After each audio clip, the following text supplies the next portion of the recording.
What's going on, everybody out there? This is Popular Stranger, and we are back today with episode number 37 of my Northwestern Dynasty in NCAA Football 14, and this is week number 14 of season number 2. This is the last regular season game of the year, and look at CJ Bryant setting things off correctly with a 104-yard kickoff return. And we're up 7-0 back on defense now. A very important game today, guys, taking on Illinois. It's very simple. If we win this game, we get into the Big Ten Conference Championship, who we would take on Ohio State, who has already locked up their side of the division. And that's a team that beat us earlier in the season, 31-28. They are ahead of us in the BCS polls right now, and I'll get into that a little more later on in the episode. But again, a very, very important game. We're going to start things off on defense good as well, as we force the missed field goal there, get the ball back, already up 7, handing off to Malin Jones. But again, right now, the focus, we cannot look ahead. The focus right now is Illinois, who's going to come into this game with a not-so-good 6-5 record, 3-4 in the Big Ten. But they are hot right now. They've won 3 in a row, including an upset against Iowa, who is a top 25 team. They've also beat Penn State and Purdue in the last 3 weeks. So they are definitely capable of beating good teams. They also had a non-conference win earlier in the year against Washington. But coming off a four-game losing streak, they've turned it around now, won 3 in a row. And it's very important that we do not take them lightly, do not look ahead at the Big Ten Championship, because we do need to win this game to get into that. And it's also very important to win this game to keep our BCS National Championship and just BCS Bowl hopes alive. So we're coming to this game with a record of 9-2 overall, 6-1 in the conference. We've won 5 straight games since that 31-28 defeat to the Buckeyes that I mentioned. We've beaten Purdue, Michigan, Michigan State, Iowa, and Minnesota on this 5-game win streak, playing very well offensively, averaging 29.5 points per game. That's going to rank us 35th nationally, and 360.7 yards per game have been earned per game this year. So look at this. Illinois, Martese Barr is going to get a wide open touchdown reception there. Their quarterback near perfect, 5 for 6 in the game so far.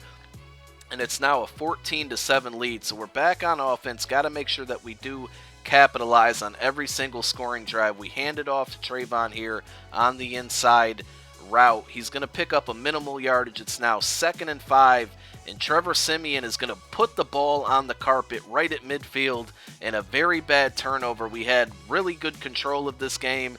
And on the very next play, a wide open Martese Barr once again picks up the first down. They go through the air once more, finding Barr, 15-yard reception. Now 1st and 10, drop back, finds his tight end Davis, a big body who gets tackled into the end zone.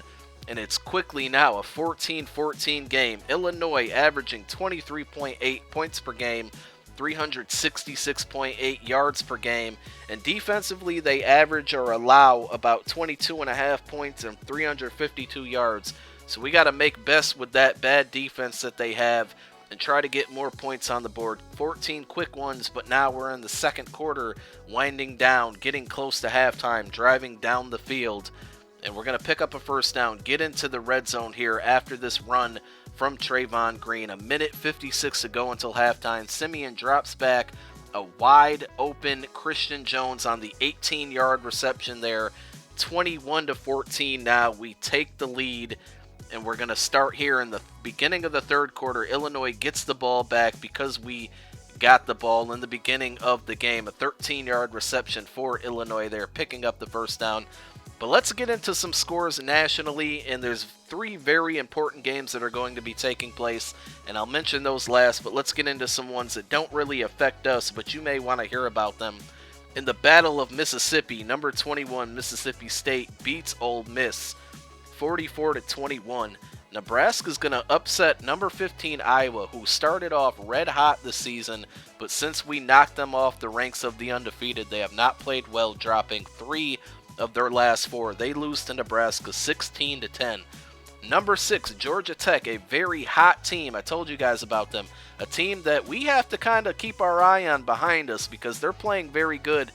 They're going to beat number 13, Georgia, 49-42. So that win definitely will affect their BCS point total. And again, we got to be careful that they don't drop us. We are number 3 in the country, but we're number 4 in the BCS rankings. So we do have some work to do.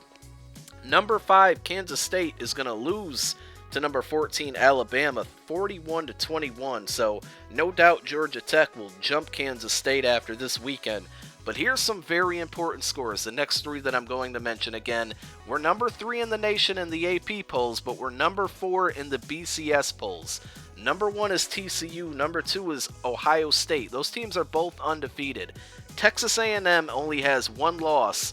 We have 2 losses. So Texas A&M is ranked ahead of us in the BCS polls at number 3, and one of those 3 teams we need to be able to jump very soon. And then again, if we can win this game, we do have the chance to play Ohio State, who, if we could beat them in the Big Ten Championship, we'd be able to jump them as well. So number 1, TCU this weekend is taking on Old Dominion. They would have no problems with ODU beating them 34-20. So no opportunity to jump TCU at this point. Number 2, Ohio State, traveling to the Big House to take on their rivals Michigan. If anybody is going to lose this week, it definitely could be Ohio State.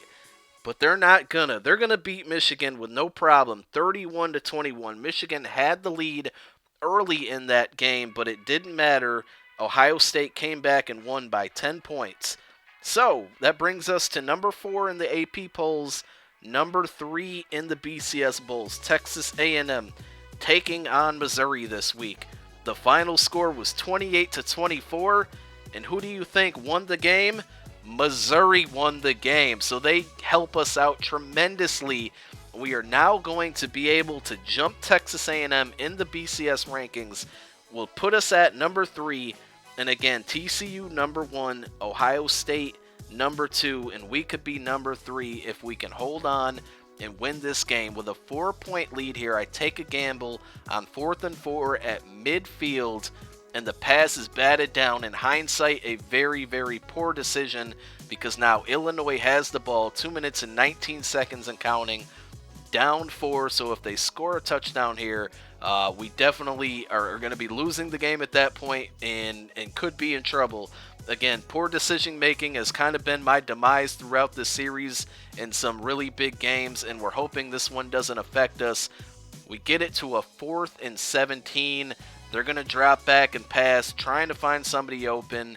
He goes to the corner of the end zone, and almost a messed up play there on defense, but we jar the ball loose, and it looks like we are going to hang on and survive as Malin Jones gets it on the counter play, gets past a couple defenders, and he takes it to the house.